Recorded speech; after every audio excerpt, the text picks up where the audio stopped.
Hello, everyone. This is Bill Acevedo. Welcome to the session of Cruz in Action with Cruz Operations Center. Okay, today we're going to talk about how to automatically configure port-based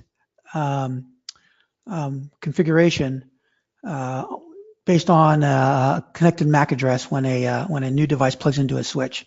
So we want to automatically, for example, create a VLAN so that a user can just plug in and they're ready to go without having to go and ask somebody to configure them on the network. So it's a common secure port access kind of methodology here. And again, just to reiterate the steps here, some common use cases are when we want a laptop or somebody plugs into an open access port, and the port does need to be configured to allow access on a specific VLAN. We're going to show that today. Second case, a little bit more of an edge case.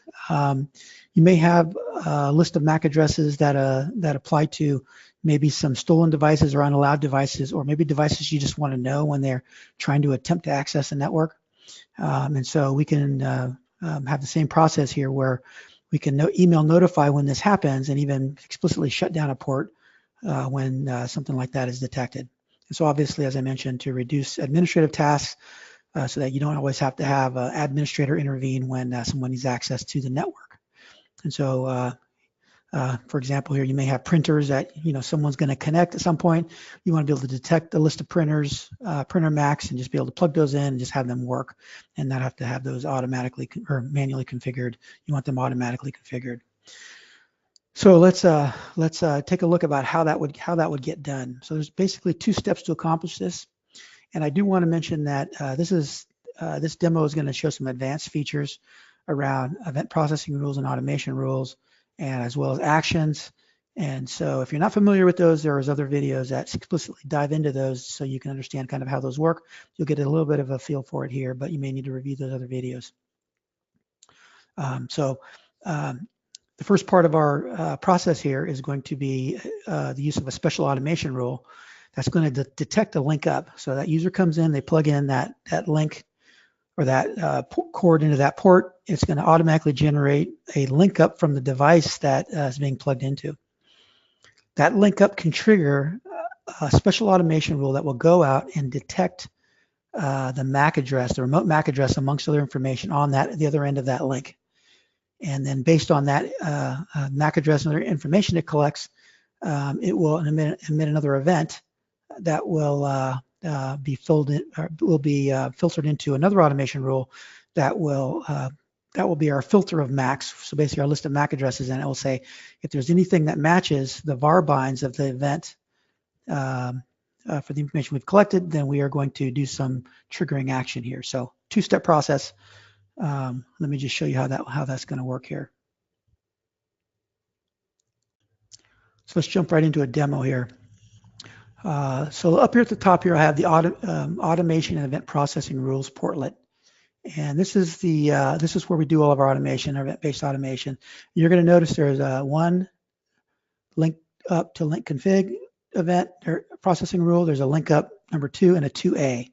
The number 1 rule is the first step. This is the rule that's going to detect the uplink action and then go invoke a task to go collect information. Let's take a look at this event processing rule so you understand a little bit more what we're doing here. So again, we're triggering on a link up. And in this case, I've also put in explicitly, I am only interested in this particular device. You may have a set of switches you want to confine it to. It's up to you, or any device. But I'm just confining it to this one switch. So a link up comes in from this switch, and then we're going to go perform our action. And our action is to go and run this link config up task, which is going to go interrogate the box, and it's going to emit this link config up notification. And that notification is going to have all the information in it, and it's going to feed into our automatic processing rule to filter our MAC. So that's the first step here. So I'm going to close this one down and show you the next step. That once that event is emitted from that step number 1, or step number 2 is going to be to take that event and all of its information. you'll see here there's this link config, local port name, CLI name, chassis, remote chassis ID, remote system description. We try to collect all this information from that remote device on the other end of that link. For the purposes of this demo, we're just interested in remote chassis ID. So what will happen is this var bind will, when it comes in, it will have the MAC address of that device, and then we can filter it against this list of MACs here that we have. You can simply add a list of MACs here, and if it's a match, then we're going to go do something with our MAC address. In this case, we're going to go provision a VLAN so that it works. So let's go look at our actions. We're going to invoke this action called auto port config, and we're doing an OS 9 device on a 3124 model, so that's why it's named this here. We'll look at this here. You'll see in the background here, this is my action, the actual action script, demo auto port config OS 9 3124. We're going to go and look at this in a second, but I'm triggering that action, and I'm going to send an email as well to let somebody know that we're allowing a MAC address on the network. So let's go look at that action. That's the first action. Right here, I'm going to edit it, show you what this script looks like. It's a very simple script. So I basically cut and paste the commands I want on this port when a link up comes in and is identified and allowed. So we're going to get config mode. We're going to say interface, and we are passing in the CLI, the port name basically that comes from the uplink port. So we don't have to type it in, it just comes in automatically. We're going to put a description on here that says detected MAC address allowed, configuration added by automation. We're going to say, it's going to give it the switch port command. We're going to say no shut to bring it up. We're going to create a VLAN interface, give it untagged with the port name, and then a no shutdown on that as well. That's going to be our action. And we're going to see this here in just a second.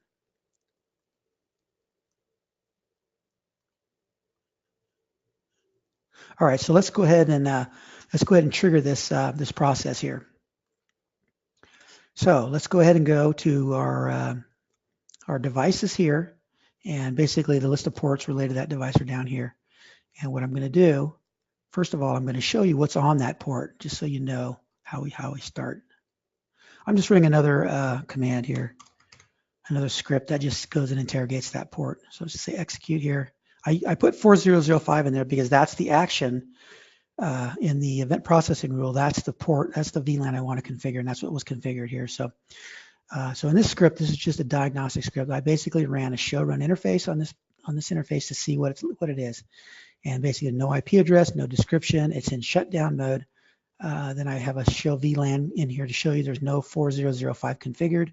Then I did a show run VLAN interface VLAN 4005. There's no information here, so it's a clean interface. There's nothing configured, and we're going to see it configured here in just a second. In order to trigger this link up, I could run into the lab and plug it in. I don't want to do that. I'm going to be lazy here. I'm just going to give this particular port a command, no shut. Yeah, so I have another simple command, a simple script here that will do that here. So I'm going to go over to my config, and it's just a no shutdown on the port. Continue. Execute. This is going to go out, and it's going to configure the box with a no shutdown. That's going to spawn the link up, showing us here that it did that already. It's going to invoke a link up, and it's going to start the process here. So what we're going to do is we're going to look at our event history here. We see the link up already came in here. It's 544. We're going to give it just a second here because it's got to process. It takes about 30 seconds from the link up all the way to the end to actually get it configured. So we're going to give it just a second here.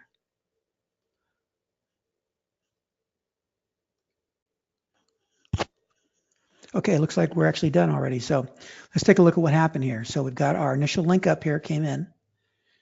This LLDP rem table change is just something the device kicks out, as is, yeah, that one just the device kicks out. But you'll notice here the link config up notification. I want to look at this one to show you what this event has in it. So you'll notice here that this event now, this is that link up when we're collected all the data.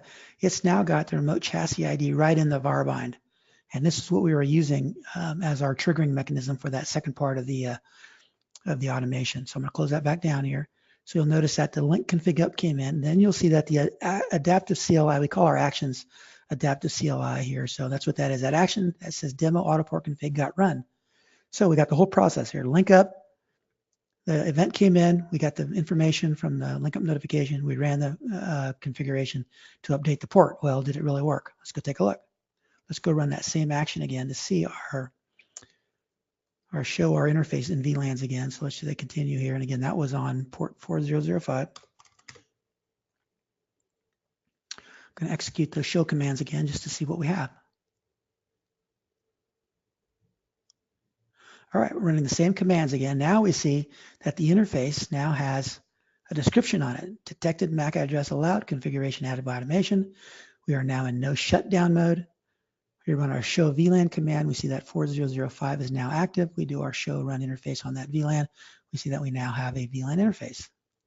So end to end, we now have the user now has access to that port. Took about 30 seconds, but it gives the user immediate access to that port. One thing I can also do here, go do a backup on this, just to show you another way to see some differences in your configuration.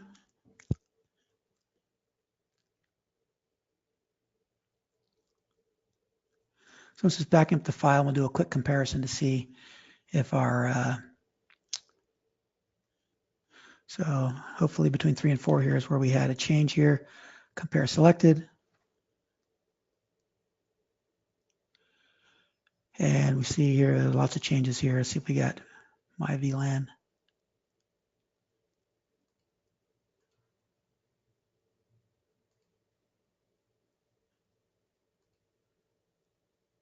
Oh, there's right there. So there's our VLAN right there showing the switch port. Oh, it looks like I was comparing against one that had already had it done. So I'm not showing the difference here. So let me try to find one here that where I didn't have it configured because I was testing it. Compare selected. Here we go. So here's one here. The previous one had, you know, this actually I'm comparing one from earlier, had this other description on it, but now we see that it has this configuration detected the switch port on it. So you can, this is another way just to compare if you want to compare your configurations. So again, no shutdown there. And I should have the VLAN in there somewhere as well. Yeah, there's interface VLAN there. So it's just showing the differences here. So anyway, that's another way for you to compare. If you want to, you know, just do a backup before and after. I should have done that on this one. So we had the clean one to compare against the prior one, but just wanted to point that. Okay, the next case here. Okay, now we want to disable the secondary rule.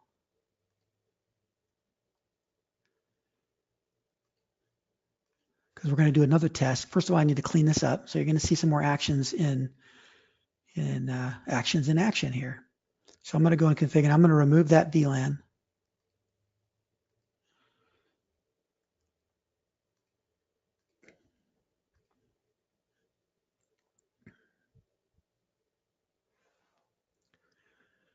So the VLAN's been removed. We're going to go now remove the port configuration. Could have done this all in one, but got two separate steps here. So now it's gone. Now we can do another show on it to show that port. This one doesn't really matter for this next one, but I'm going to do 4005.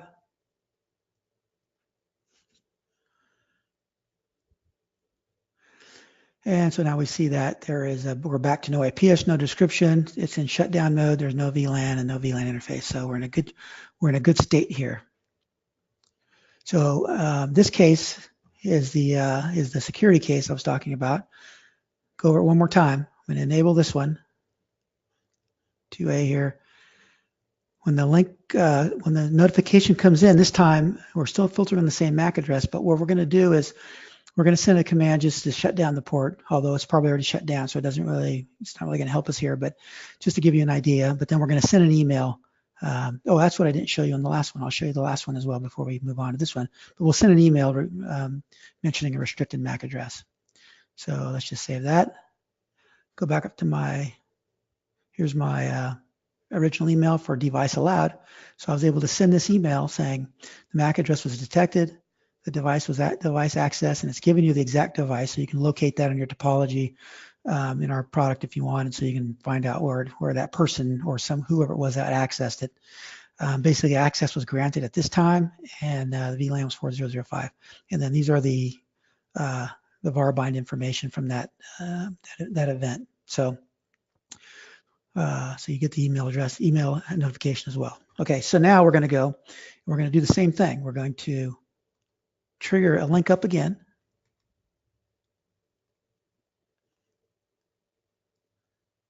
I'm going to do a no shutdown again.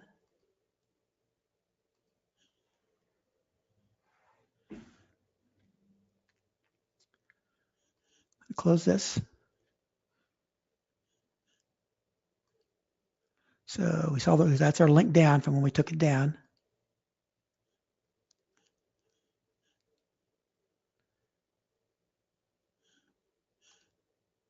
There's our link up. And so now we're triggering the automation again, and we'll give it just a few seconds here to complete.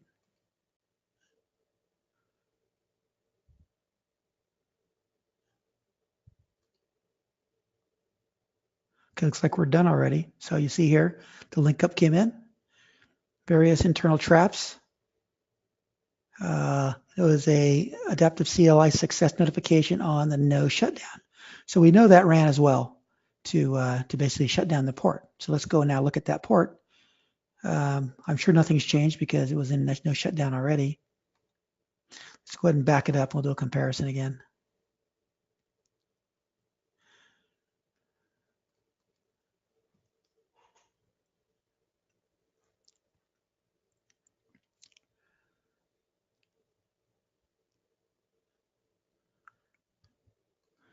And now we should have some differences between 4 and 5. The version here, 4 and 5.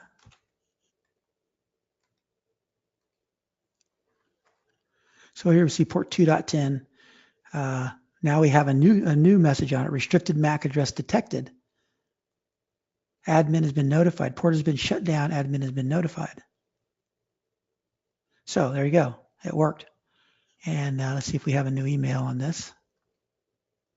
And we do.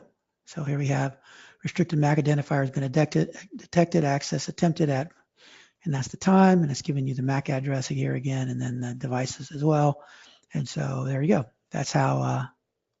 That's essentially how the automation works. And so I hope that was useful to you. There's a lot of ways to use the automation for your event processing rules. Okay, I want to thank you for watching. I hope that was useful to you. If you have any questions at all, please feel free to send an email to sales@doratosoftware.com. If you have a sales question or a specific question about this video or this process or anything else, feel free to shoot us an email. Thank you.